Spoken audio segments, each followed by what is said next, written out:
కావాల్సిందిగా ప్రార్థిస్తుంటున్నాం. వచ్చిన ఏ ఒక్కరు కూడా ఖాళీ పడకుండా సహాయపడుతురండి. మరి 8 అవస్థని జ్ఞాపకం చేసుకోనండి. మీ వృద్ధాన శక్తినిచ్చి మీరు బలపరిచి ఇది అవసరమో ఆశ్రయిష్టమైన మాటలు మాకు దయచేయమని వేడుకుంటూ వందనాలు చెల్లించుకుంటూ ఇచ్చిన అవకాశం కూడా స్తుతిస్తూ యేసయ్య పరిశుద్ధ నామమున స్తుతించి ప్రార్థించి ఘనపరచి వేడుకొంచున్నాము తండ్రి. ఆమేన్. రోమలలో పడగొనుకు రెండు మాటలు చదువుకుందాము. 1 కొరింథీయులకు రాసిన పత్రిక 1 కొరింథీయులకు రాసిన పత్రికలో కొన్ని మాటలు చదువుకొని ధ్యానించి ప్రభు యొక్క బలలో ప్రవేశిద్దాం. 12వ అధ్యాయం 1 కొరింథీయులకు రాసిన పత్రిక 12వ అధ్యాయము 3వ వచనం నుంచి కొన్ని వచనాలు మార్చి చదువుకుందాం. తను తాను ఎంచుకున్నదగిన కంటే ఎక్కువగా ఎంచుకొనక దేవుడు ఒక్కొక్కరికి విభజించి ఇచ్చిన విశ్వాస పరిమాణం ప్రకారం తాను స్వస్థ బుద్ధి గలవాడికై తగిన రీతిగా తను ఎంచుకొనవలనని నాకు అనుగ్రహింపడకుని బట్టి మీలో ఉన్న ప్రతి వాణితోనూ చెప్పుచున్నాను.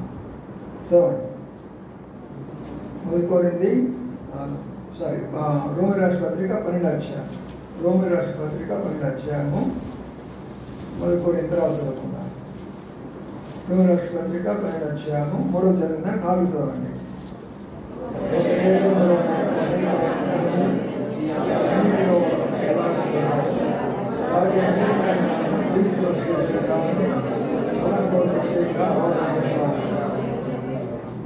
మనకు అనుగ్రహింపడ కృప చొప్పున వేరు కృపావరణం కలిగిన వారు ఉన్నాము కనుక ప్రతి వరమైతే విశ్వాస పరిమాణం చొప్పున ప్రవచింతము, పరిచయం అయితే పరిచయలను చాలు. 1 కొరింథీయులకు రాసిన పత్రిక 12వ అధ్యాయంలోకి వెళ్తాము. 3 కొరింథీయులకు రాసిన పత్రిక 12వ అధ్యాయంలో కూడా కొన్ని విషయాలు ఉన్నాయి. వాటిని కూడా జ్ఞాపకం చేసుకుందాం. 12వ అధ్యాయం చదువుతాము. 12వ అధ్యాయం నుంచి కొన్ని మాటలు చదువుకుందాం. ఎలాగ శరీరము ఏకమైనను అనేకమైన అవయవాలు కలిగి ఉన్నదో, ఎలాగ శరీరం యొక్క అవయవాలన్నీ అనేకమైన ఒక శరీరంగా ఉన్నాయో అలాగే క్రీస్తు ఉన్నాడు.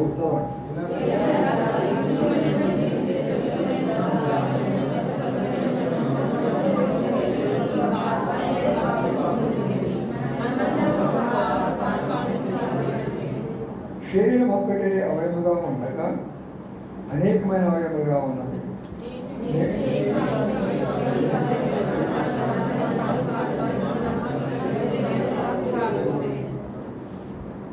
మరి నేను కన్ను కాను శరీరంలోని కానని చెవి చెప్పినంత మాత్రాన శరీరంలోని కాకపోదు.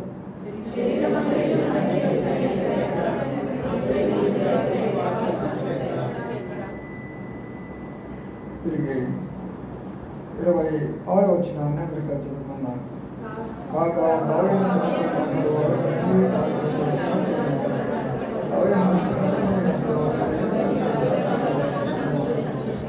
చాలా చదవగలిగిన భాగాన్ని ప్రభాషణ నుంచి దీవించిన గాక. మన ప్రభువులలో పాల్పొందబోతున్నప్పుడు ఇక్కడ ఆ రొట్టెని తీసుకొని ప్రభు ఏమన్నాడంటే ఇది నా శరీరము అని అన్నాడు. ఆయన శరీరం అంటే ఏమిటి? అందుకని భాగాలు మనం చదువుకుంటూ వచ్చారు. ఆయన శరీరం అంటే ఆయన సంఘము అని అర్థం. కాబట్టి ఇప్పుడు ఆయన శరీరం అనేటువంటి సంఘము ఆయన చెప్తూ పౌలు ప్రభు నాకు ఏదైతే బయలుపాటు చేశాడో అది మీకు చెప్తున్నాను అంటున్నాడు. పౌలు ఎవరంటే దేవుని ద్వారా పిలువబడినటువంటి సేవకుడు.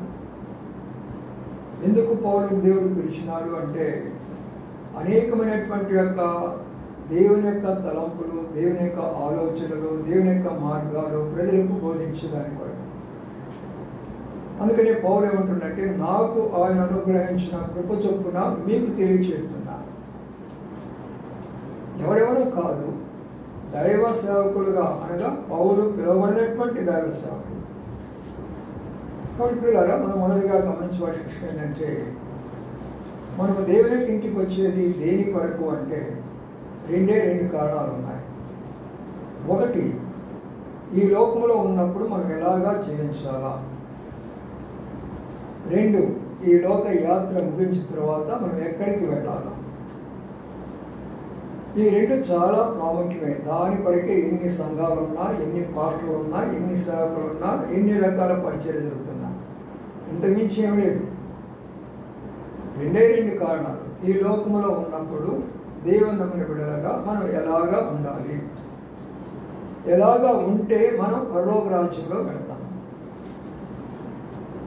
చాలా సామాన్యమైన విషయాలు.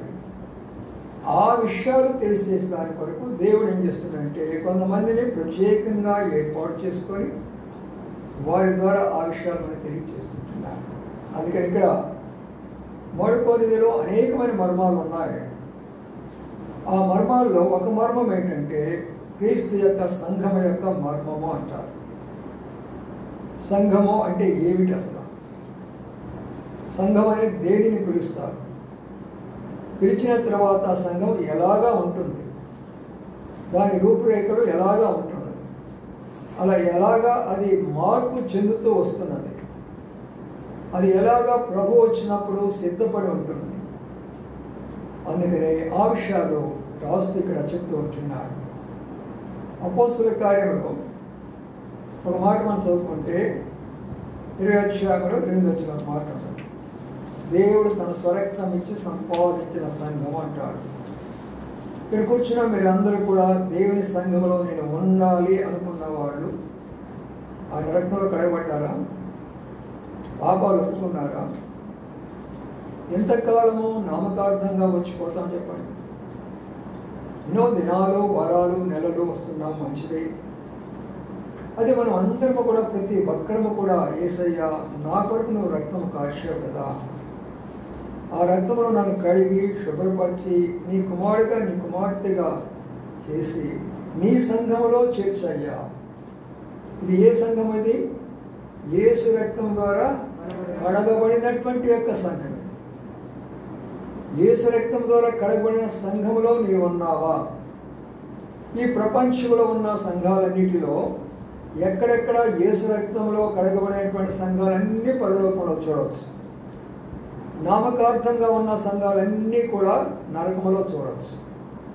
క్రైస్తవులే. అందుకని ప్రియమైన సోదరి సోదరులారా, ఎందుకు మనం మందిరానికి వస్తాము అంటే ఈ లోకంలో ఉన్నప్పుడు మనం నేర్చుకోవాలా.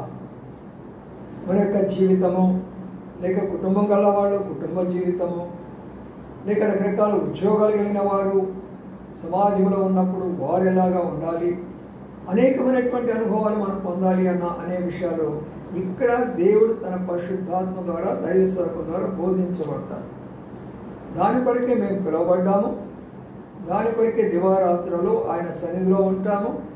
ఆ వాక్యాన్ని ధ్యానిస్తూ వస్తాము, ప్రార్థనలో గడుపుతూ వస్తాము, మీకు ఆ విషయాలు తెలియజేస్తూ వస్తాము. అవి విన్న తర్వాత వాటి ప్రకారం మనం చేసినట్లయితే ఆ దీవెనలు, ఆశీర్వాదాలు మనం పొందుతాం. మన గురువారం కూడా మనం అందరం కలిసి చాలా భారంగా ప్రార్థిస్తూ వచ్చాం. 2 విషయాలు చెప్పాను ఆ రోజున. ఏమని చెప్పాను? మనము సుఖముగా బ్రతకాలంటే, నెమ్మదిగా బ్రతకాలంటే ఎవరి కొరకు విజ్ఞాపన చేయాలన్నాము? రాజుల కొరకు, అధికారులు. చేసామంతో భారంగా ప్రార్థన చేస్తాం ఆ రోజు. ఈరోజు దానికి కొంత జవాబు మనం చూడగలుగుతున్నాం. పాకిస్తాన్ యుద్ధం కొంతవరకు ఆగిపోయింది, ఇండియాలో యుద్ధం కూడా ఆగిపోయింది. వారు నమ్మండి నమ్మకపోండి, వారిది అనవసరం మనకు. మనం ప్రార్థన చేస్తాము, ప్రభువా మా ప్రార్థనలు ఆలకించు. అదే నా విశ్వాసం, అదే మన యొక్క విశ్వాసం. ఒకరితో మనకు అవసరం లేదు. దేవుని వాక్య ప్రకారం నేను చేశాను, నా ప్రార్థన దేవుడు ఆలకించాడు. అందుకని ప్రియులారా, దేవుని యొక్క వాక్యాన్ని మనం విన్న తర్వాత దాని ప్రకారం మనం చేసుకుంటే మనకి, మన కుటుంబాలకి ఆశీర్వాదంగా ఉంటుంది. అందుకని ఇక్కడ నేను చెప్తూ ఏమన్నాడంటే, శరీరం ఒకటే, అనేకమైన అవయవాలు ఉంటాయి. మనందరం కూడా అవయవాలు ఆయనకి. ఒకరేమో చెయ్యి, ఒకరేమో కాలు, ఒకరేమో కన్ను, ఒకరేమో చెవి, ఒకరేమో నోరు. దాని అర్థం ఏంటి? ఎవరి పని వారికి ఉంటున్నది. ఇప్పుడు ఉదాహరణకు కన్ను. ఇప్పుడు నేత్రంతోటి చూసినప్పుడు ఈ సంఘంలో లేక ఈ మందిరంలో లేక ఈ వ్యక్తికి లేక ఫలానా పరిస్థితి మనం చూసినప్పుడు నేను ఏ రకంగా సహాయపడాలా? అప్పుడు నువ్వు ఎప్పుడైతే ఆ పని చేస్తావో నువ్వు ఒక శరీరంలోని కంటిలాగానే ఉంటావు, నేత్రంలాగా ఉంటావు. చూసి చూడనట్టుగా పోతే ఏమైపోతున్నావు? సంఘంలో ఉన్నట్టయినా కాదు. ఇప్పుడు చెవి, ఏదో ఒక విషయం విన్నాము, ఒకరి కష్టంలో ఉన్నారని విన్నాం, ఒకరి బాధలో ఉన్నారని విన్నాం, ఒకరి దుఃఖంలో ఉన్నారని విన్నాం. మనం ఏం చేయాలి? విన్న తర్వాత వాళ్ళని పరామర్శించాలా, ఆదరించాలా, లేకపోతే ప్రార్థించాలా? అది సంఘం యొక్క దర్శనం. నేను విన్న తర్వాత అంతేలే, ఎన్నో వింటా ఉంటాంలే, విడిచిపెట్టడం అంటే అప్పుడు సంఘం యొక్క దర్శనం కాదు. అది చేతులు ఉన్నాయి మనకు, నా చేయి చాపాలా, ఎవరి వరకు నేను సహాయం చేయాలా, ఎవరికి ఏమి ఇవ్వాలా, నా చేతనేంత వరకు. అది సంఘం యొక్క దర్శనము. ఏదో అనుకుంటారు సంఘం అంటే ఏదో వచ్చి పాటలు పాడటము లేక ఏదో వాక్యం చెప్తాం అనుకుంటారు. అది కాదు. ఏ పని ఎవరికి అప్పగించబడిందో అన్నీ ఉన్నాయి స్పష్టముగా. నువ్వు నన్ను ఒక చేయిగా వాడుకో, నన్ను ఒక నేత్రంగా వాడుకో, నన్ను ఒక చెవిగా వాడుకో, లేక పాదాలు ఇతర కొరకే మనం వెళ్ళేవారంగా ఉండాలా, వారి దగ్గరికి వెళ్ళాలా, వారిని ఆదుకోవాలా, వాళ్ళు పరామర్శించాలా, ఏ విధమైన సహాయం మనం చేయాలి. అది సంఘం అంటే అర్థము. ఎల్లకాలము నా బంధువులు నా బంధువులు నా బంధువులు నా బంధువులు అంటే ఎప్పుడు నువ్వు సంఘ దర్శనం తెలుసుకుంటాము? అబ్రాహాముతో ఏమన్నాడు? ఆదికాండం 12వ అధ్యాయంలో చూడండి. ఆదికాండము 12వ అధ్యాయంలో ఈ విషయాలు మరి మనం తెలుసుకోకపోతే మనం సంఘం యొక్క దర్శనంలోకి రాలేము. పిల్లారా, ఆదికాండము 12వ అధ్యాయంలో ఒక మాట కనబడుతుంది.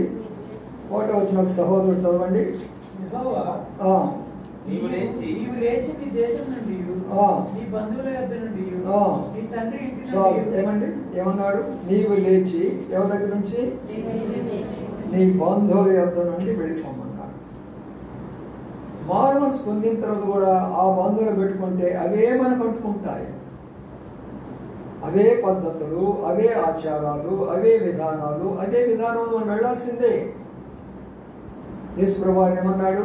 అయ్యా మీ అమ్మ నాన్న నీ కొరకు ఎదురు చూస్తున్నారు నాయన అన్నాడు. యేసుప్రభువు ఏమన్నాడు అన్నమాట? ఎవరు నా తల్లి, ఎవరు నా సహోదరి, ఎవరు నా సహోదరుడు? నా తండ్రి చిత్తము చేసేవారే. ఇది దేవుని యొక్క సంఘం యొక్క దర్శనం. నేర్చుకోనండి.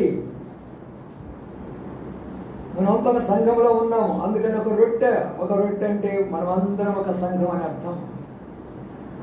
ద్రాక్ష రసము ఆయన యొక్క రక్తానికి గుర్తు. అందుకని ప్రియమైన సోదరి సోదరులారా, ఎవరి పనిని మనం వారు చక్కగా జరిగిస్తూ వస్తున్నప్పుడు ఒక అవయవంతో మరి ఒక అవయవం కలుస్తూ ఉండాలి. ఉదాహరణ చూడండి, మనం ఒక పాదం వేసినప్పుడు రెండో పాదం ఆటోమేటిక్గా వస్తుంది, మనతోనే వస్తుంది. ఒక పాదం వెళ్తున్నప్పుడు రెండో పాదం అక్కడ ఉండదు. అది సన్నదర్శనం. అది ఒక సహోదరుడు వెళ్తున్నప్పుడు రెండో సహోదరి మార్గంలోకి వెళ్ళాలా.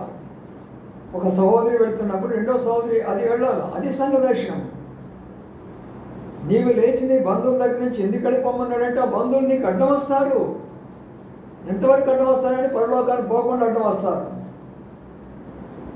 దేవజన భక్సింగ్ గారు ప్రభు మాట్లాడాడు, నీవు పంజాబ్ను విడిచిపెట్టు, నీ బంధువులు విడిచిపెట్టేసాయి, ఆఖరి అమ్మా నాన్న కూడా విడిచిపెట్టేసాయి అని అన్నాడు.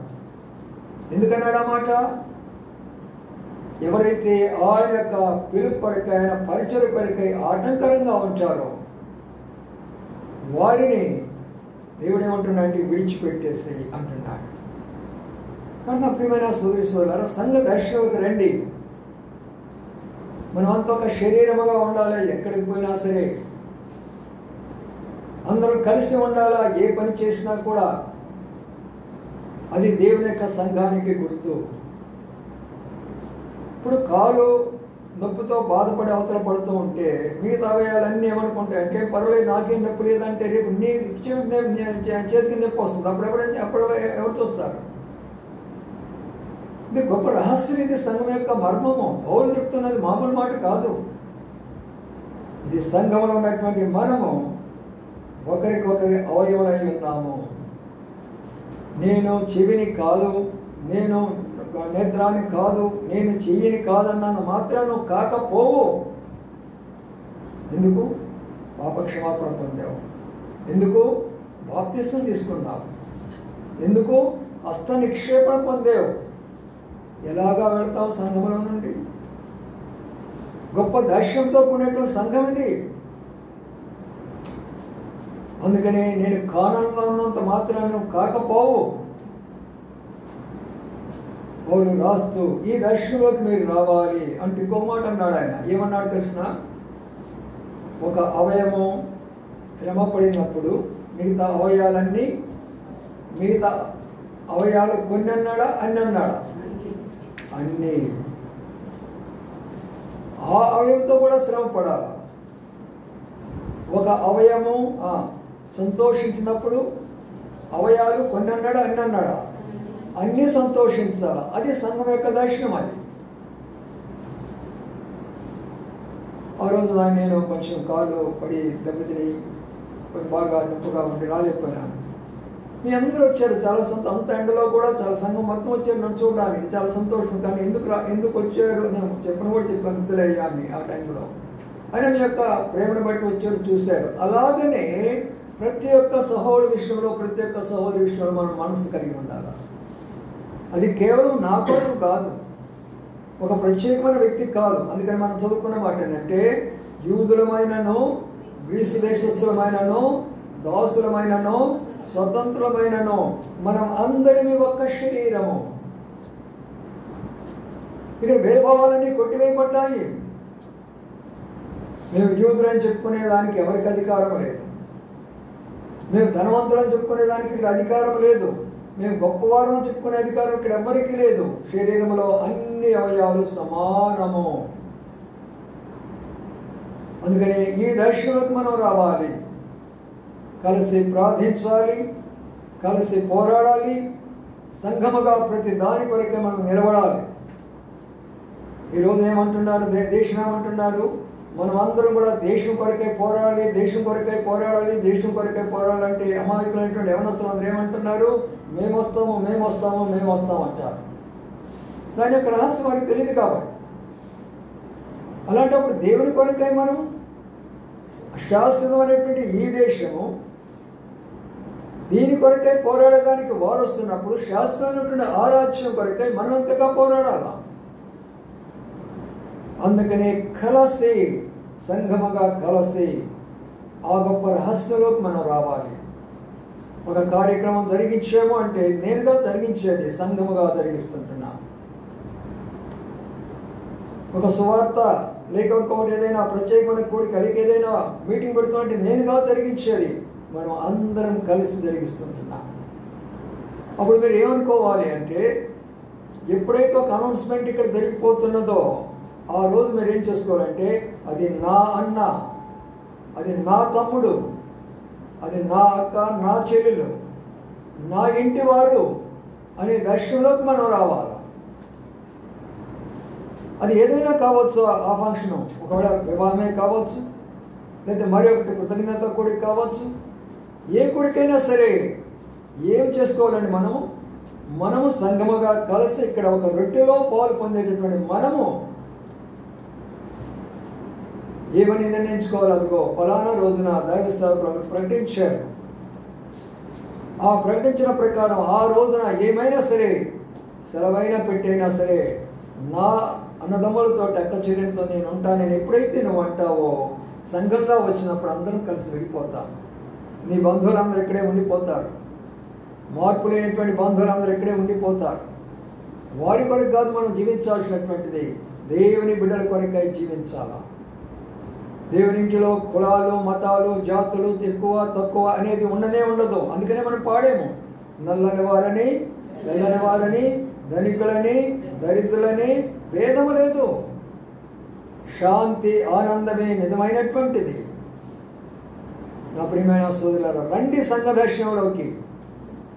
ప్రార్థన చేసి ఒకటి అనౌన్స్మెంట్ చేసిన తర్వాత దాని కొరకై అందరికి కలిసి వచ్చే రీతిగా ప్రార్థన చేసుకునే దాని కొరకై అప్పుడు దేవుడి నీ మీద ఎంతో గొప్ప ఆశీర్వాదం ఉంచుతాడు తెలిసిన. నా బిడ్డలు నా కొరకై జీవిస్తున్నప్పుడు ఆ బిడ్డల కొరకై నేను జీవించిన అంటాడు. దేవుడు మనకు ఆ శక్తినిస్తాడు, ఆ మార్గం తెలియజేస్తాడు, వచ్చే ఆటంకాలు తొలగిస్తాడు. ముందుగానే నువ్వు ప్రణాళిక తయారు చేస్తావు. నేను పోతే ఎంత, నేను పోకపోతే ఎంత, ఏమన్నా ఆగిపోతుంది అక్కడ? అది కాదు, నువ్వు సంఘములో ఒక అవయవం కాబట్టి ఉండాల్సిందేనని దేవుని వాక్యం చెప్తుంది. ఆ దర్శనం మనం ఉండాలి. ఇక్కడ కూర్చున్న ప్రతి ఒక్కరికి ఆ దర్శనం అవసరం. అందుకని ప్రియమైన స్తుతులారా, పౌలు ఎంతో భారంతో చెప్తూ మనమందరం కూడా ఒక శరీరంలోని అవయములు, ప్రతి దానికి మన పని నియమించారు. ఏ పని ఎవరికి అప్పగించబడిందో వారు చేస్తూ వెళ్ళాలా. చూసారా, నా వివాహం జరిగినప్పుడు దాదాపుగా 4,000 మంది కంటే ఎక్కువ మంది వచ్చారు. భక్సింగ్ గారు ఉన్నారు ఆ మీటింగ్లో. Total pin drop silence. అంత శబ్దం కూడా లేదండి 1,000 మందిలో. మరి ఈనాడు మనం వివాహాలు జరిపిస్తుంటే వాక్యానికి అవకాశం ఉంది అక్కడ. బ్రదర్స్ అంతా బాధ్యత తీసుకోవాలి. సంఘం ఉన్న బ్రదర్స్ అక్కడ ఉండాలి. వాడు చేయవలసినటువంటి ఇక్కడ దేవుని యొక్క సంఘం అది. ఇక్కడ ఉండవలసిన పద్ధతులు ఉంటాయి. అన్ని జనాలు అనేకులు వస్తారు. వాళ్ళు చెప్పవలసిన విధానం చెప్పాలా, కూర్చోబెట్టవలసిన విధానం కూర్చోబెట్టాలా. అది బ్రదర్స్ యొక్క బాధ్యత. కాబట్టి ప్రియమైన సహోదరులారా, ఎప్పుడైతే మనం ఎలాంటి పని చేస్తామో దేవుడు మహింపరచబడతాడు, మనం కాదు మహింపరచబడేది. వచ్చి చూసిన వారు ఆశ్చర్యపడతారు. ఓ, క్రైస్తవ వివాహాలు ఇలాగా ఉంటాయా, క్రైస్తవ కోరికలు ఇలాగా ఉంటాయా, వాళ్ళు ఆశ్చర్యపోవాలా. నిన్న మేము అక్కడే ఉన్న ప్రక్కన వివాహం జరుగుతుంది. ప్రక్కన ఉన్న మాకు తెలియదు. ప్రసాద్ గారు నన్ను లోనికి తీసుకెళ్ళాడు. ఇద్దరు పూజారులు ఇద్దరు ఏమేమో హోమాలు వేసేసేసి అక్కడ మంత్రాలు చదువుతూ ఉన్నారు. జనమంతా కూర్చొని ఉన్నారు. నేనన్నాను, ఏంటి ఇక్కడ తీసుకొచ్చామంటే, ఇల్లేగా మనవాళ్ళు అంటాడు. మనవాళ్ళు ఎవరున్నారు ఇక్కడ, ఒక్కరు కూడా కనపరచడం లేదు అంటున్నా. మరి బండముడు గార్డెన్స్ ఇదే కదండి అని అంటున్నారు. ఆయన మంత్రాలు చదువుతున్నారు అక్కడ వాళ్ళు కూర్చొని. అప్పుడు బాబు అర్పణ ఫోన్ చేయి, ఎక్కడున్నారో చెప్తారు అని అన్నాను. ఆ తర్వాత నెమ్మదిగా వచ్చాము ఇక్కడికి. చూడండి, అవతలేమో వాళ్ళ మంత్రాలు చదువుతుంటే యువతలేమో మన వాక్యం జరుగుతుంది. ఎంతవరకు కరెక్ట్ ఇది? ఒకటేమో శైతాన్ యొక్క శోధన, ఒకటేమో దేవుని యొక్క పని. ఎంత పోరాటం అది. అందుకని ఎప్పుడైనా గుర్తించుకోనండి, ఏదైనా సరే మనం నిర్ణయించక మునుపు ప్రార్థన ద్వారా జరిగించాలి. రండి, కీర్తన గ్రంథంలో మాట జ్ఞాపకం చేసుకుందాం. కీర్తన గ్రంథము 118వ దావీదు కీర్తన. 118వ దావీదు కీర్తనలో ఒక మాట జ్ఞాపకం చేసుకోవాలి. ఎందుకంటే ఈ విషయాలు మీకు తెలియకపోతే మరి మనము దేవుని యొక్క ఆశీర్వాదాలు దేవుని పొందుకుంటాం. చూద్దాం, రెండకున్న మాటను మనం జ్ఞాపకం చేసుకుందాం. కీర్తన 118.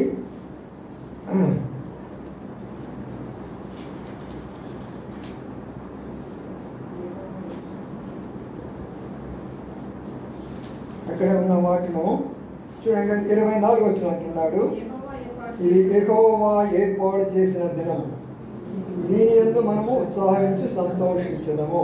ఇది యెహోవా ఏర్పాటు చేసిన దినము. దినము ఎవరు ఏర్పాటు చేస్తారండి? హిందువులు చూడండి, వాళ్ళు వెళ్ళి ఆ యొక్క పండితుల దగ్గరికి, ఆ పూజారి దగ్గరికి వెళ్ళి వాళ్ళు వెళితే వాళ్ళు ఏం చేస్తారు తెలిసిన? పంచాంగం వాడికి తీసేస్తారు, జ్యోతిషం వాడు తీస్తారు, అది చూస్తారు, ఇది చూస్తారు. ఓ, ఇది పంచము, అది అదే చతుర్దశి, ఇది దశమి, ఇది ఏకాదశి, ఇది రాత్రి ఇది వస్తుంది, అది వస్తుంది, ఇది వస్తుంది అని ఎన్ని గడియలు చెప్పేసి పలానా గడియనే అర్ధరాత్రి 12 గంటలకు ఇస్తారు. వారు ఏమి తెలియనటువంటి వారు అమాయకంగా దారిపోతుంటే ఇంత సత్యాలు తెలిసినటువంటి మనము ఎలాగా దేవుని యొక్క మనం ఏర్పాటు చేసుకోవాలి? మన దినాలు ప్రార్థన పూర్వకంగా ఏర్పాటు చేసుకోవాలి. మనం ఏం చెప్పాలంటే, బ్రదరు మేము ఇలాగా ఒక బర్త్డే జరిపించుకోవాలా, లేకపోతే ఒక కృతజ్ఞత కూడా జరిపించుకోవాలా, లేక ఒక వివాహ దినం జరిపించుకోవాలా అని మనం చెప్పుకున్నప్పుడు నేను ప్రార్థన చేస్తాము, సంఘముగా ప్రార్థన చేసినప్పుడు దేవుడు ప్రత్యేకమైన దినాన్ని మనకు చూపిస్తాడు. నా వివాహమైన దినాన అమావాస్య, మా మామయ్య గారి సిద్ధాంతి గారు సిద్ధాంత ప్రకారం అమావాస్య కుదరదు, చీకటి దినం. అయితే భక్షన్ గారు ఏం చేసినాడు, ఆ చీకటి దినాన నా వివాహం పెట్టాడు. ఇప్పుడు ఏం చేయాలా? హిందువులు అయితే ఏం చేస్తారు, ఈరోజు వద్దు, భక్షన్ గారు ఆ రోజే కావాలన్నాడు. ఆయన నిర్ణయించాడంతే. ఆయన నిర్ణయించిన దినం కాబట్టి అంత మహిమకరంగా జరిగింది ఆ వివాహం. వేలాది మంది ప్రజలు వచ్చారు. ఒక్క అన్యాచారం జరగల. ఒక్క విధానంలో ఎంత గొప్పగా జరిగిందంటే ఆ రోజు ప్రభు ఎంతగా మహిమపరచబడ్డాడంటే వేలాది మందిలో అద్భుతంగా జరుగుతుంది. ఇంకో మాటలో చెప్పాలంటే నా సొంత అన్నదమ్ములు లేక నా సొంత బంధువులు ఎక్కడో ఇన్విటేషన్ ఇచ్చి వచ్చిన వాళ్ళ రాత్రిగా ఆ రోజు వచ్చారు పెళ్లి చూడడానికి. మిగతా వాళ్ళంతా ఎవరు ఏం చేశారు? మిగతా వాళ్ళందరూ భోజనాలు ఏర్పాటైనా మిగతా ఏర్పాటైనా ఎవరు చేశారు తెలిసిన? నా అన్నదమ్ములు కాదు, నా అక్క చెల్లెలు కాదు, నా బంధువులు కాదు, సంఘము. క్యాటరింగ్ ఇలా లేదు, పిలిపించి అక్కడ భోజనాలు తయారు చేయాల. సంఘంలో ఉన్నటువంటి సహోదరులు సమర్పించుకొని వారి భోజనం తయారు చేయడం మొదలుపెట్టారు. అది సంఘదర్శనం అంటే. ఈ రోజున ఎక్కడున్నది అది? మేము వృద్ధులైపోతున్నాం, బాధ అదే. అలాంటి యొక్క పునాదులు గల సంఘం తిరిగి కట్టాలనేది మా యొక్క బాధ. ఆ ప్రారంభంలో ఉన్న మహిమతో కూడినటువంటి సంఘాలు చూడాలనేది మా యొక్క ఆశ. ఈనాడు అవన్నీ కూడా కొట్టుకొని పోతూ ఉంటున్నాయి. అందుకని ప్రియమైన సోదరి సోదరులారా, దేవుని యొక్క మాటలు ఇక్కడ ఏముందంటే ఇది యెహోవా ఏర్పాటు చేసేటువంటి దినము. మనం ఏదైతే జరిగించుకోవాలో ప్రార్థనలో పెట్టుకోవాలో ప్రభు ఒక దినాన్ని ఏర్పాటు చేస్తాడు. ఆ దినాన ఆయన అక్కడికి వస్తాడు, అక్కడ వాళ్ళని ఆశీర్వదిస్తాడు. మూడు దినవృత్తాంతంలో కొంత రెండొక మాట, మూడు దినవృత్తాంతంలో మరొక మాటను మనం జ్ఞాపకం చేసుకుంటాం. లేక రెండవ దినవృత్తాంతములు 7వ అధ్యాయం 16వ వచనం ఒక సహోదరుడు చదవండి. నా పేరు ఈ మందిరమునకు నిత్యము ఉండునట్లుగా నేను దాన్ని కోరుకొని పరిశుద్ధపరిచితి. నా దృష్టియు నా మనస్సును నిత్యము దాని మీద నుండును. 15వ వచనము ఈ స్థలమందు చేయబడు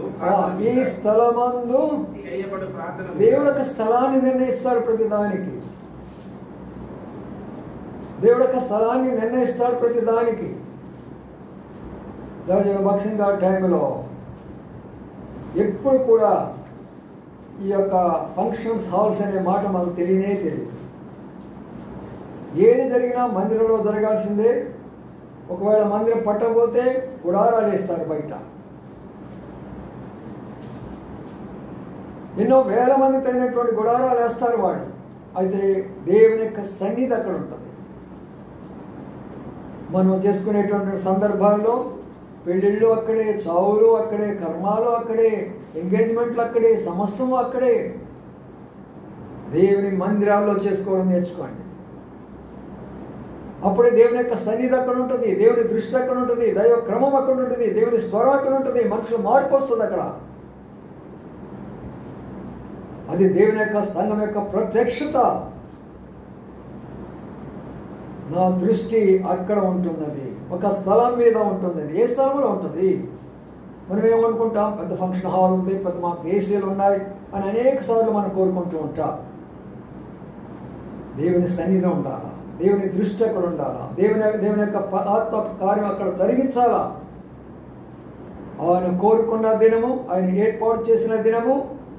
రెండవది ఆయన ఏర్పాటు చేసుకున్న స్థలము. అందుకని మనం ఇన్ని దినాలు ఎందుకు కనిపెడుతున్నాం ప్రార్థనలో? ప్రభా నువ్వు ఏర్పాటు చేసుకున్న స్థలం ఏదో మాకు చూపించు. అది నువ్వు ఏర్పాటు చేసుకుంటే ఖచ్చితంగా నీ సన్నిధి అక్కడ ఉంటుంది, నీ శాంతి సమాధానం అక్కడ ఉంటుంది, నీ మహిమ అక్కడ ఉంటుంది. మేము ఏర్పాటు చేసుకున్నామంటే అది ఏమాత్రం ప్రియ ఉండదని ఎందుకు ఇన్ని దినాలు మనం కనిపెడుతున్నాం? ఎందుకు ప్రార్థనలో కనిపెడుతుంటున్నాం? అమాయకులు బైబుల్ తెలియనటువంటి వారు రకరకాలైనటువంటి ఆలోచన కలిగి ఉంటారు, కానీ దేవుని చిత్తం అది, ఇది దేవుని యొక్క ఏర్పాటు. కాబట్టి నా ప్రియమైన సోదరులారా, సంఘం యొక్క మర్మాలని జాగ్రత్తగా ఆలోచన చేసుకోనండి. మరో మాట చూసుకున్నారండి ఇక్కడ ఉన్న మాటను. మోడీ పేద రాష్ట్ర పత్రికలో ఒక మాటను జ్ఞాపం చేసుకుందా. 1వ అధ్యాయం 18వ సహోదరి చదవండి. పితృపారంపర్యమైన మీ వ్యర్థ ప్రవర్తన విడిచిపెట్టినట్లుగా వెండి బంగారముల వంటి క్షయ వస్తువుల చేత మీరు విమోచించబడలేదు, కానీ అమూల్యమైన రక్తము చేత. ఏమండి ఏమందంటే ఇక్కడ పితృపారంపమైన మీ వ్యర్థమైన ప్రవర్తన. జాగ్రత్తగా క్రైస్తవ లోకమా, క్రైస్తవ సంఘమా, ప్రభువు నమ్ముకున్న బిడ్డలారా జాగ్రత్తగా ఆలకించండి. ఇక్కడ ఏముంది? ఇక్కడ పితృపారంపరమైన ఒక ఆచారాలు వస్తాయి.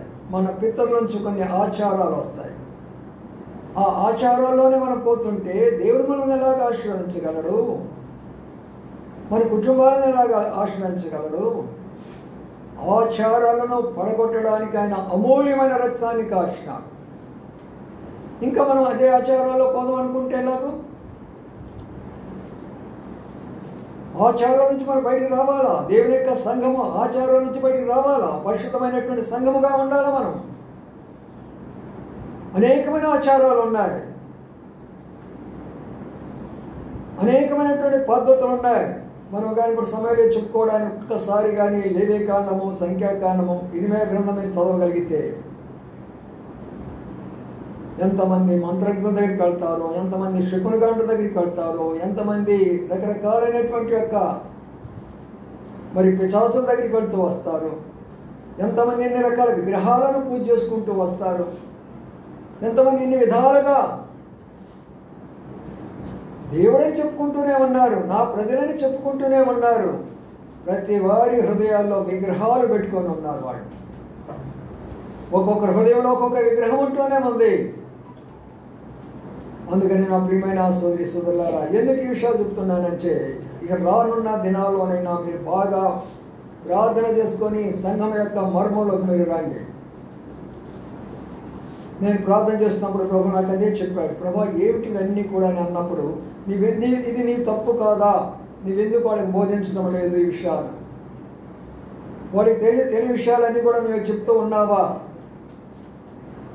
అప్పుడు రాత్రంతా కూడా అనేకమైన విషయాలు ఆలోచన చేసుకొని వాక్యాన్ని ధ్యానించుకుంటూ అప్పుడు ప్రభు నాకు ఇచ్చిన భారాన్ని బట్టి ఇప్పుడు వచ్చి మీతో విషయాలు పంచుకుంటున్నాను. యెషయా గ్రంథంలో కొద్దాం రండి మరొక మాటను. యెషయా గ్రంథము ఇక్కడ చూసినట్లయితే యెషయా గ్రంథంలో ఒక మాట, చాలా జాగ్రత్త అయినటువంటి మాట చూడండి. తప్పనిసరిగా చదవాలి, అప్పుడు మీకు అర్థమవుతుంది. నేను చెప్పేది కాదు, కానీ మీకు అర్థం కావాలంటే మీరు చదవాలి. యెషయా గ్రంథంలో ఉన్న మాటను మనం చదువుకుందాం. యెషయా గ్రంథము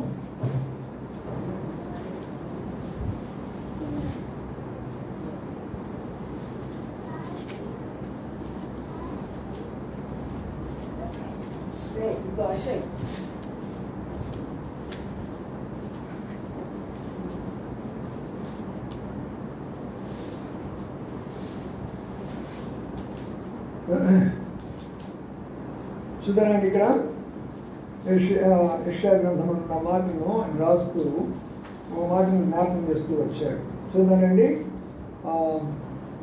4వ అధ్యాయం యెషయా గ్రంథము, లేక 3వ అధ్యాయంలో చూసుకుందాం.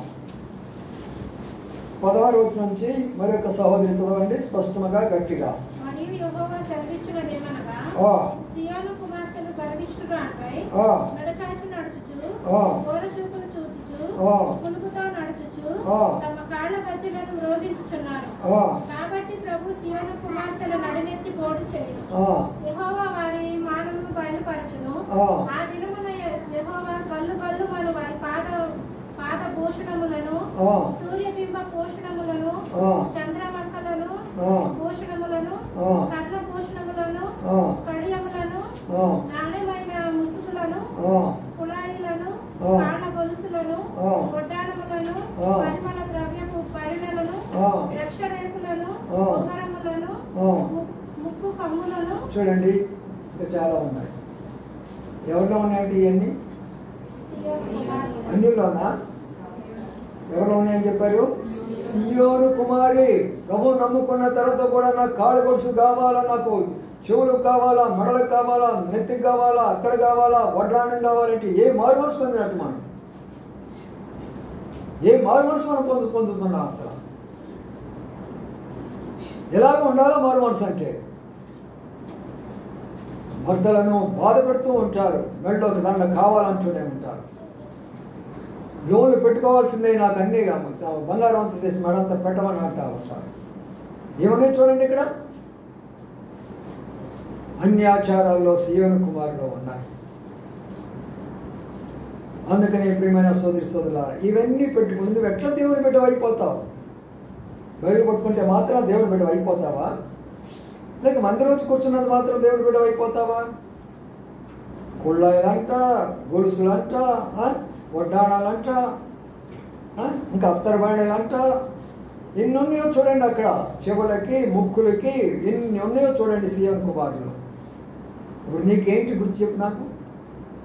మనకి అన్యులకి ఏమిటి తేడా అప్పుడు చెప్పండి. ఈడికొచ్చి మనం ఏం నేర్చుకుంటున్నాం, ఎలాగ మనం ఉండాలి? ప్రియమైన అక్కడే కూర్చోండి, అక్కడే కూర్చోండి. ప్రియమైన సోదరులారా, ఎందుకు ఈ విషయాన్ని నేను చెప్తున్నానంటే జాగ్రత్తగా ఆలోచించండి. ఒక సంఘముగా ఉన్నప్పుడు అది పరిశుద్ధమైన సంఘముగా ఉండాలా, పవిత్రమైన సంఘముగా ఉండాలా. అందువరకు ప్రభు మనకి చేతిలో ఇది ఇచ్చాడు. సియోను కుమార్ అంట మెడ ఉంచుతుందనంట, అల్లిన జడలంట, ప్రశస్తమైన వస్త్రాలంట, ఇంకా అద్దాలంట, ఇంకా ఉత్సవ వస్త్రాలంట, ఉత్తరీయాలంట, పైటలంట, ఎన్నోన్నో చూడండి. అన్యాచారాలు ఇంకా మనలో పెట్టుకుంటే ఎంతకాలం పితృపాలమైన ఆచారాల్లో మనం వెళ్ళిపోతాం. బయటికి రండి వాటిలో నుంచి. అవే కావాలనుకుంటే మీ యొక్క జీవితం మారినట్టే. ఈ సంవత్సరం వాగ్దానం ఉన్నాడు, ఇదిగో నేను సమస్తమును నూతనముగా చేయబోతున్నాను. కనీసం ఈ సంవత్సరాన్ని తీర్మానాలు చేసుకోండి. పాత్రలు గతించిపోనివ్వండి. ఏమి జరిగిపోయినాయో మన జీవితంలో, మన కుటుంబ జీవితంలో అన్నిటిని విడిచిపెట్టేసేసాను. ఈ ఆచారాలు వద్దు, ఈ పద్ధతులు వద్దు, ఈ విధానాలు మనకొద్దు. మరి ఏం కావాలా? ఎలాగా ఉండాలా? ఒక సంఘముగా మనం ఉండాలా. ఆయన రక్తంలో కడగబడినటువంటి సంఘముగా ఉండాలా. ఆచార భక్తి మనకొద్దు, ఆత్మీయటువంటి భక్తి మనకు ఉండాలా. అందుకని చాలామంది ఇంకా ప్రాముఖ్యంగా వివాహ సందర్భాల్లో ఒకటే గుర్తించుకోవాలా, ప్రభువుని నేను గణపరచాలా లేక నా బంధువులను గణపరచాలా? ప్రభువుని నేను మహిపరచాలా లేక నా స్నేహితులను నేను మహిపరచాలా? అందుకనే ప్రియమైన సోదరులారా, ఇక మీదట మనము ఎప్పుడైనా సరే, ఏ విషయమైనా సరే, మనం ఏమి చేయాలంటే ఒక విషయం కొరకై ప్రార్థన చేసుకొని, ఇది ప్రభు ఏర్పాటు చేసిన దినము, ఇది ప్రభు ఏర్పాటు చేసిన స్థలములో ప్రభు యొక్క సన్నిధి ఉండి ఆ యొక్క ఆశీర్వాదాలు ఆ బిడ్డల మీదకి, ఆ కుటుంబాల మీదకి వస్తాయి. లేకపోతే ఏమైపోతున్నాడు? ఇప్పుడు మనం చూసిన రీతిగానే నా పేరే పెట్టుకుంటారు, నా కార్యాలే చేస్తారు, వారి హృదయాన్ని మాకు దూరంగా పెట్టుకుంటూ ఉంటారు. చూసారా? అందుకంటాడు మత్తయి సువార్తలో ప్రభు కూడా మాట చెప్తూ ఉంటున్నాడు. ఆ మాట కూడా చూసుకుందాం. ఇప్పుడు వస్తున్నాము మత్తయి సువార్తలో ఉన్న మాటను జ్ఞాపకం చేసుకుంటే అక్కడ మాటను చూసుకుందాం. ఎలాంటి యొక్క మాట ఉన్నదో చూసుకున్నట్లయితే మత్తయి సువార్త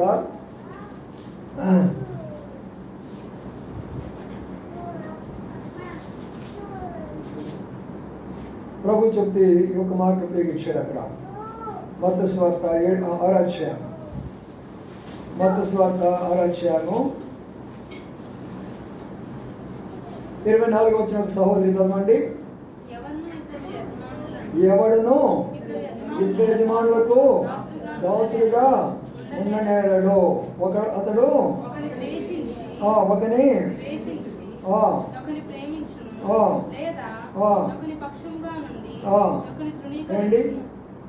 దేవుని బిడ్డలైన వారికి ఏం చెప్తుంది ఇక్కడ? ఎవరైనా కూడా ఇద్దరు యజమానులు. ఎవరి ఇద్దరు యజమానులు? ఒకరేమో యెహోవా దేవుడు అయితే ఒకరు లూసిఫర్. వీళ్ళిద్దరు యజమానులు ఈ లోకానికి. మరి మనకు కూడా యజమానులైన వాళ్ళు. ఏ యజమానుడు మనకు కావాలా? యజమానుడు ఎవరు ఏం కావాలి మనకు? యెహోవా దేవుడు మనకు కావాలా? అయ్యా నీవు నాకు యజమానుడివి, నేను నీకు దాసుడిని, దాసురాలు అంతే. ఇద్దరు కావాలంటే అట్లా కుదురుతుంది? వాళ్ళని తృప్తిపరచాలా, వీళ్ళని తృప్తిపరచాలా? వాళ్ళని సంతోషపెట్టాలా, వీళ్ళని సంతోషపెట్టాలా? మన వల్ల కాదది.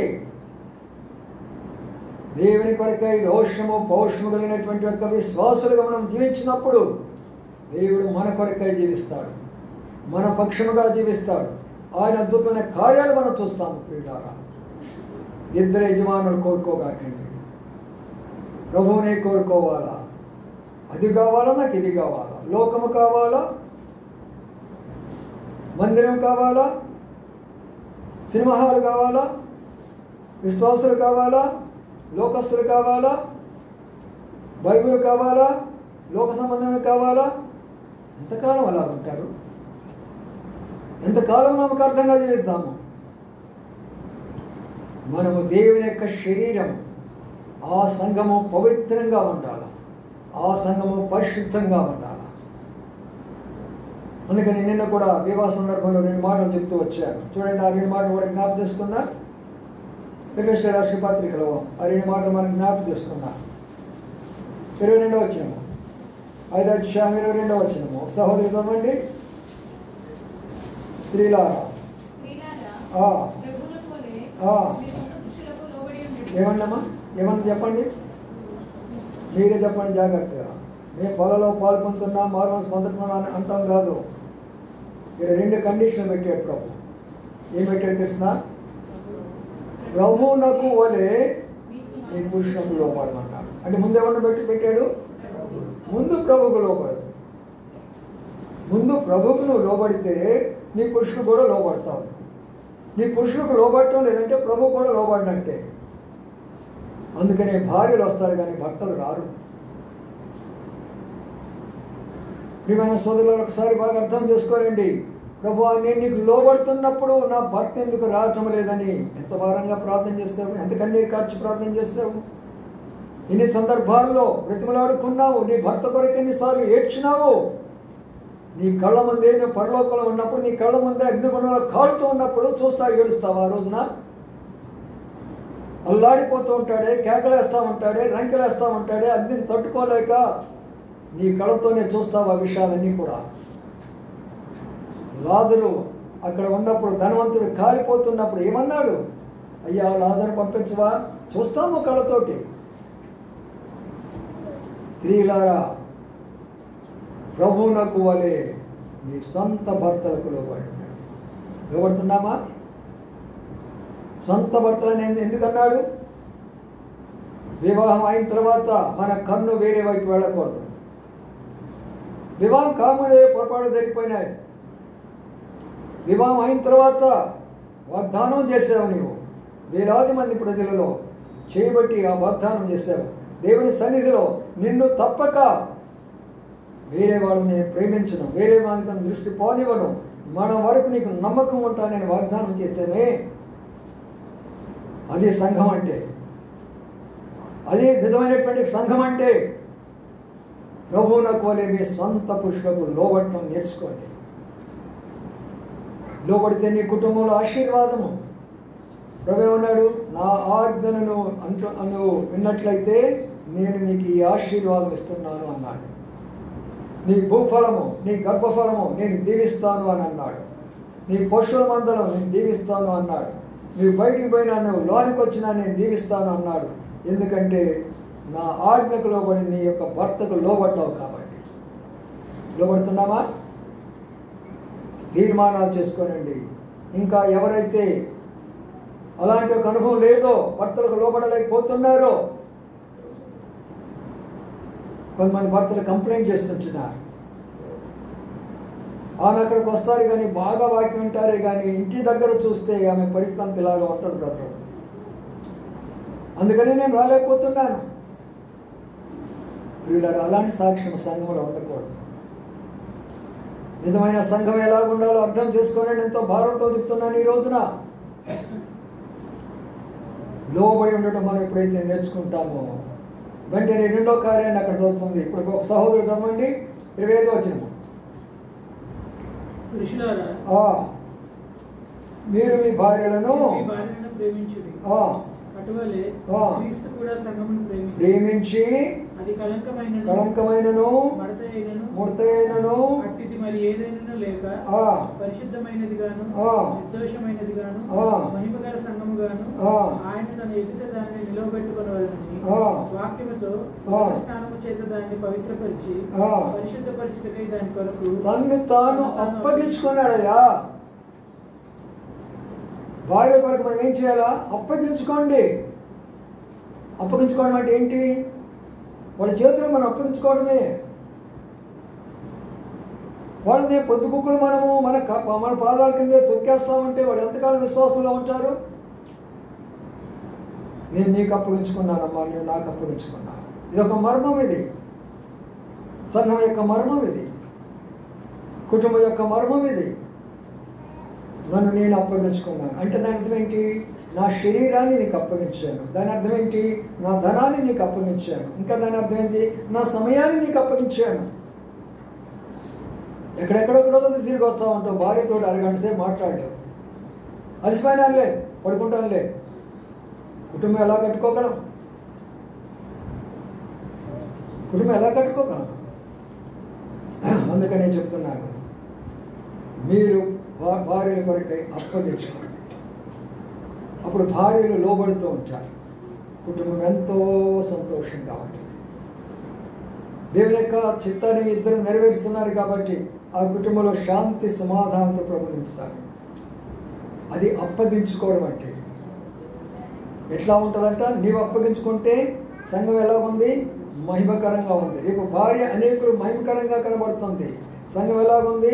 పరిశుద్ధంగా ఉంది. రేపు నీ భార్య ఎంతో పవిత్రాలుగా జీవిస్తుంది. సంఘం ఎలాగా ఉంది? అక్కడ ఉదక స్నానం చేయబడుతున్నది అనగా దేవుని యొక్క వాక్యం ద్వారా. ఇప్పుడైనా భారం ఉన్నదా భర్తలారా?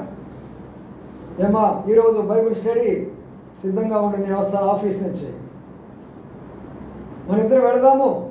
వాక్యం ద్వారా మనం దేవుడు ఏం చేస్తాడంటే స్నానం చేస్తాడు మనకు. ఇప్పుడు నా హృదయం సంతోషం ఉంటుంది, నీ హృదయం సంతోషం ఉంటుంది. మన కుటుంబాన్ని దేవుడు ఆశీర్వదిస్తాడు. ఇప్పుడైనా ఉన్నదా భారం? ప్రతి ఒక్క భర్త యొక్క బాధ్యత ఉదక స్నానం చేయించే బాధ్యత నీది, వాళ్ళది కాదు. ప్రతి భర్త కూడా నేను వచ్చే టైం కల్లా సిద్ధంగా ఉండు, నేను తీసుకుని వెళ్తాను బండి మీద, దేవుని యొక్క సన్నిధిలో గడుపుతాము. ఆ తర్వాత చూడండి మీ కుటుంబం ఎంత ఆశీర్వాదం ఉంటుందో, కుటుంబంలో ఉండే దేవుని ఎంత గొప్పగా ఉంటుందో చూడండి. మీరు మనసులో శాంతి సమాధానం ఎంత గొప్పగా ఉంటుందో చూడండి. అది దాని యొక్క గొప్ప రహస్యము. మీరు అప్పగించుకోవడం నేర్చుకోండి. మీ సమయాన్ని అప్పగించాలి. వారితో కొంత సమయం గడపండి. ఆఫీసులో అన్ని గంటలు గడుపుతారో అన్ని గంటలు గడపకపోయినా కొంత సమయం కుటుంబంతో గడపాలా. మీ ధనాన్ని ఇవాళ భార్యకి జాగ్రత్తగా వాడుకోమని చెప్పాలా.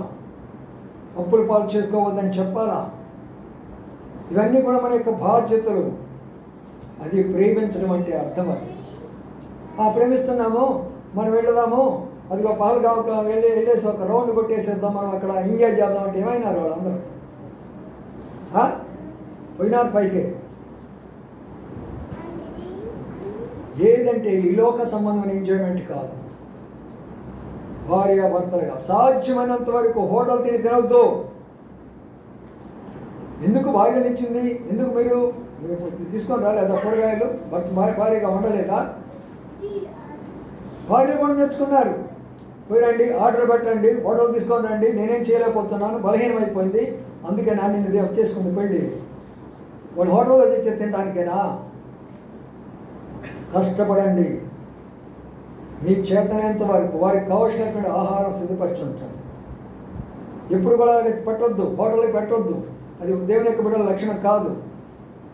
అవకాశం లేనప్పుడు, బ్యాచిలర్స్గా ఉన్నప్పుడు, వంట చేసుకోలేని పరిస్థితిలో ఉన్నప్పుడు, లేక వృద్ధులుగా ఉన్నప్పుడు, అనారోగ్యం పడినప్పుడు ఏదో ఒక సందర్భంలో కలిగి తీసుకురావడం అది పద్ధతిగా ఉంటుంది. కానీ ఈరోజు నేను వంట చేయటం లేదు, వెళ్ళి మటన్ తీసుకొని రా, చికెన్ తీసుకొని రా, అవన్నీ తీసుకొని అంటే దేవునికి వ్యతిరేకమైన కార్యం చేస్తున్నా. ఏమన్నాడు తెలిసిన పౌలు రాస్తూ, గృహ పరిపాలన చేతిలో పెట్టాడు, బయట పరిపాలన వాళ్ళ చేతిలో పెట్టాడు. బయటంతా కూడా వాళ్ళు రాజులు, ఇంట్లో నీవు రాజువి. అందుకనే ప్రియమైన సోదరులారా, దేవుని సంఘం యొక్క లక్షణాలు ఎలాగా ఉంటాయి. ఇక్కడికి కూర్చొని హల్లెలూయా హల్లెలూయా అని ఎగరటం కాదు, తప్పట్లు కొట్టుకోవడం కాదు దేవుని సంఘం అంటే. డబ్బులు ఇవ్వండి అని చెప్పుకోవడం కాదు దేవుని సంఘం అంటే. దేవుని సంఘము పవిత్రంగా ఉంటుంది, దేవుని సంఘం ఐక్యతగా ఉంటుంది, దేవుని సంఘము ఎంతో మరి నిష్ఠ నియమంతో కూడినగా ఉంటారు. అందుకని వీటన్నిటి కొరక చివరిగా ఒక మాట కూడా చూద్దామండి. మోడి సమయాల గ్రంథంలో ఒక మాటని జ్ఞాపకం చేసుకుందాం. మోడి సమయాల గ్రంథము, మోడి సమయాల గ్రంథంలో అక్కడ ఒక మాట మనం జ్ఞాపకం చేసుకుంటే, మోడి సమయాల గ్రంథము 10వ అధ్యాయం లేక 9వ అధ్యాయం చూద్దాం. మోడి సమయాల గ్రంథము 9వ అధ్యాయం 12వ అధ్యాయం చదవండి. అప్పుడు అందుకు వారు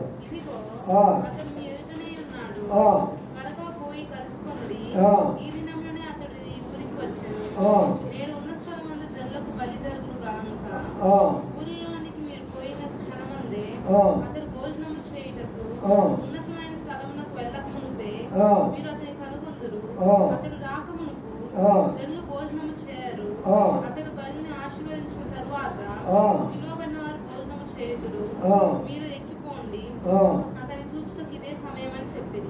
వారు ఊర్లోనికి రాగా ఉన్నతమైన స్థలంలో పోవచ్చున్న సమయాలు. చూడండి, సమస్య వచ్చినప్పుడు ఏం జరిగిందండి? సౌలు మరి ఆయన రాజుగా చేయబడే మునుపు ఏం పోగొట్టుకున్నాడు? గాడిదలు పోగొట్టుకున్నాడు. నువ్వేం పోగొట్టుకున్నావు? ఆయన గాడిదలు పోగొట్టుకున్నావు, మరి నువ్వేం పోగొట్టుకున్నావు చెప్పు నాకు. ప్రభా, నేనేం పోగొట్టుకున్నాను నా జీవితంలో, నా కుటుంబ జీవితంలో ఏం పోగొట్టుకున్నా? ఇప్పుడైనా నువ్వు అడిగావా? ప్రభుని అడిగావా? ఆయన ఏం చేశాడు? గాడిదలు పోగొట్టుకున్నప్పుడు తను ఎంతో ప్రయాసపడ్డాడు, ఆ ప్రయాస అంతా వ్యర్థమైపోయింది. అప్పుడు ఏం చేశాడంటే, ఈ పట్టణంలో ఒక దైవజనుడు ఉన్నాడు. ఎందుకు పట్టణంలో? దైవజనుడు అన్నాడా, దైవజనుడు అన్నాడా? ఈ మాటను అర్థం చేసుకోండి. అది ఆడితే చాలు అందరు దైవజనులే, వేరెత్తితే చాలు దైవజనులే. దైవజనుడుగానే ఉంటాడు. దైవజనుడు లోకస్తులుగా ఉంటాడు. లోకస్తులుగా కనబడరు వారు. వారి విధానాలు, వారి పద్ధతులు, వారి రూపురేఖలు, వారి మాట విధానము, వారి సమస్తము కూడా దైవజనుడుగానే కనబడాలి, కానీ లోకస్తులుగా ఉండరు వాళ్ళు. ఈ పట్టణంలో ఒక ఆయన ఉన్నాడయ్యా,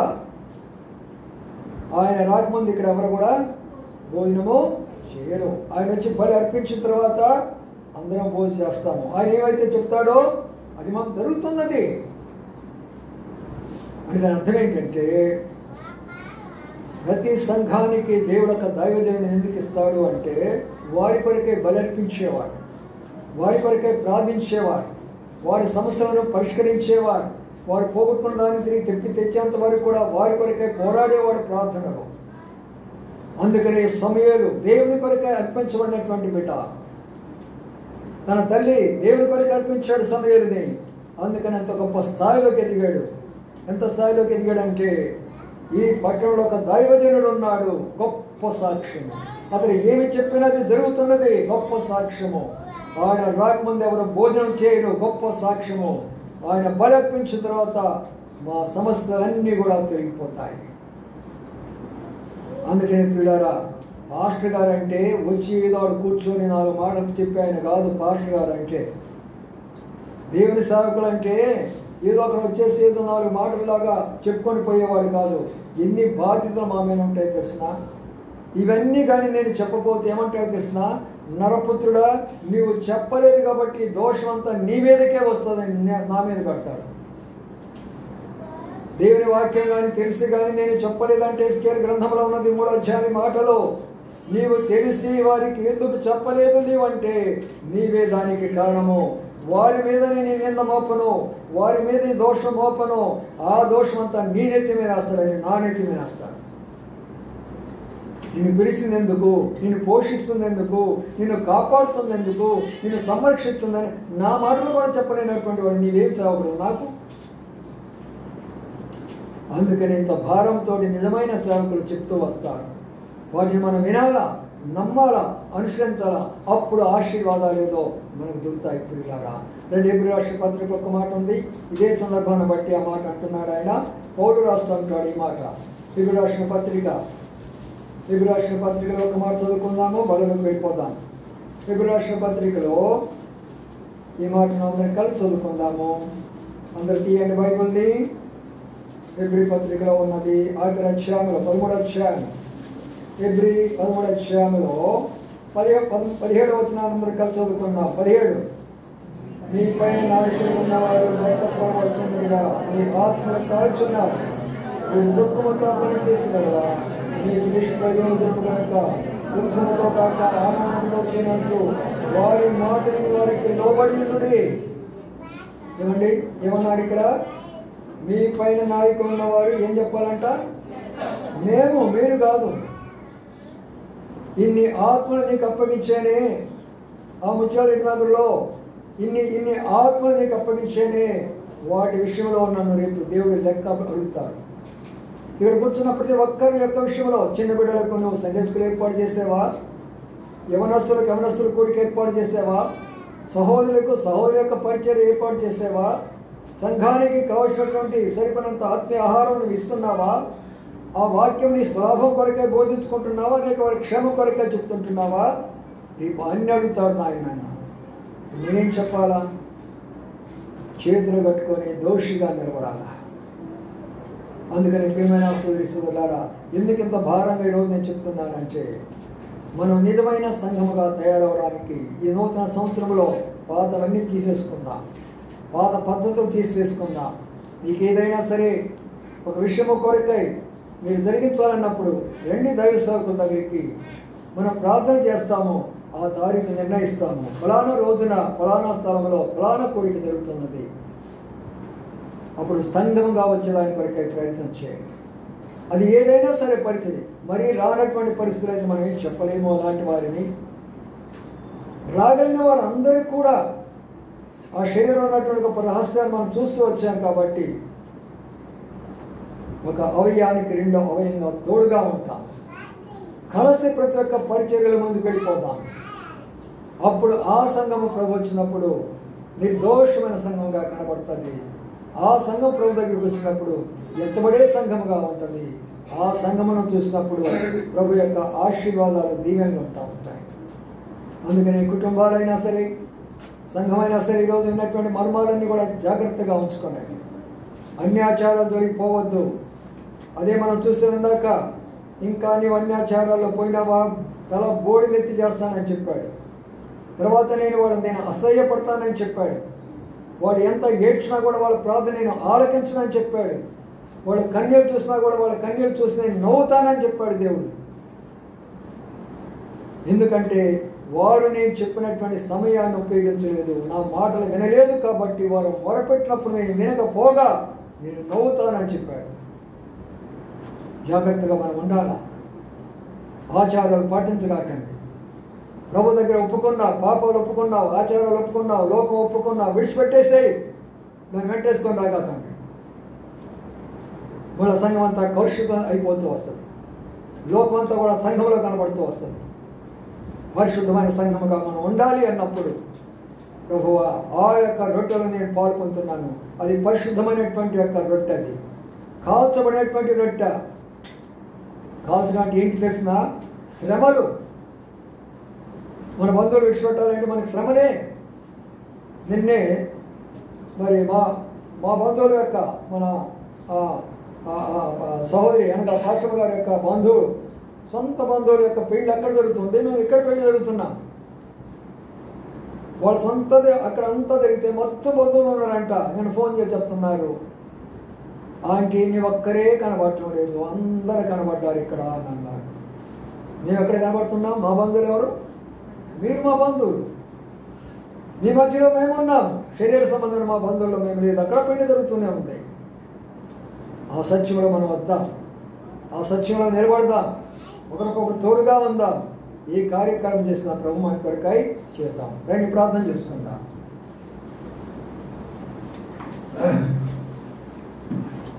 అందరూ మోకాళ్ళ దగ్గర రండి, కళ్ళు మూసుకోనండి. అటువైపు ఇటువైపు చూడవద్దు దయచేసి. ఇది ఎంతో గంభీరమైన సమయము. నా శరీరాన్ని జ్ఞాపకం చేసుకోమని ప్రభు చెప్తుంటున్నాడు. ఆయన శరీరాన్ని మనం జ్ఞాపకం చేసుకోబోతుంటున్నాం.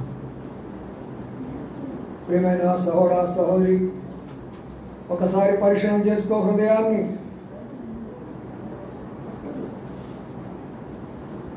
పరిశీలన చేసుకోండి హృదయాన్ని. ఎన్ని ఆచారాలు ఇంకా మనలో ఉన్నాయి, ఎన్ని పద్ధతులు మనలో ఇంకా ఉన్నాయి, ఇంత ప్రభు వ్యతిరేకమైన విషయాలు మన హృదయంలో ఉన్నాయి. ప్రభు దగ్గర క్షమాపణ కోరుకోండి. ఆయన శరీరాన్ని అపవిత్రపరచగాక. అది పరిశుద్ధమైన శరీరం. అది సంఘంలో మనం ఉన్నాము, సంఘ దైశ్యంలో మనం ఉన్నాము, ఒకరికొకరు అవయవాలు అయి ఉన్నాము, ఒకరికొకరు సాయం చేసేవారికి ఉన్నాము, వారి కష్టాలు ఒకరు పాల్పొందేవారికి ఉన్నాము. శరీరము అంతా ఒక స్థలంలోనే ఉంటుంది. ఎన్నో రహస్యాలు చూస్తాం ఈ రోజున. లేదో ఆ దాని కొరక మీరు ప్రతిష్ఠించుకోండి, ప్రార్థన చేసుకోండి.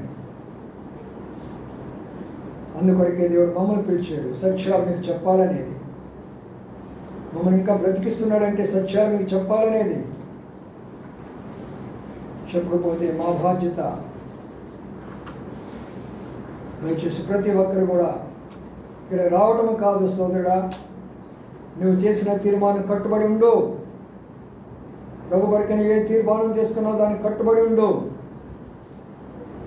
ఏదో లోకంలో అయినటువంటి ఒక అలవాటు కొరకు, త్రాగుడు, పేకాట, జూదము, సినిమా, ఏదో ఒక దాని అలవాటు కొరకు అయి నువ్వు అలా ఉండగా ప్రభు దగ్గర బలమైనటువంటి తీర్మానం చేసుకో. బలమైన సంఘంలో నీవు ఉన్నావు, నామకార్థమైన సంఘంలో లేవు.